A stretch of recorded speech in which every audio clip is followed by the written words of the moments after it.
Good morning to everyone present here. Thank you for giving me this wonderful opportunity, the respected principal madam, staff members and my friends. I am SUVEDHA from first BCom A. My topic is believing in yourself.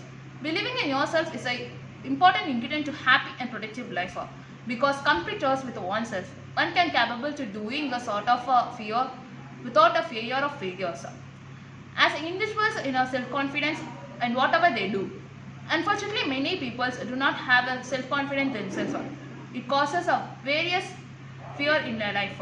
It facing a many challenges in life. And then the self-confidence is a must in our life. Just believing in yourself. After my experience, self-confidence is a major fact in life. So what I say is just believe in yourself. Thank you.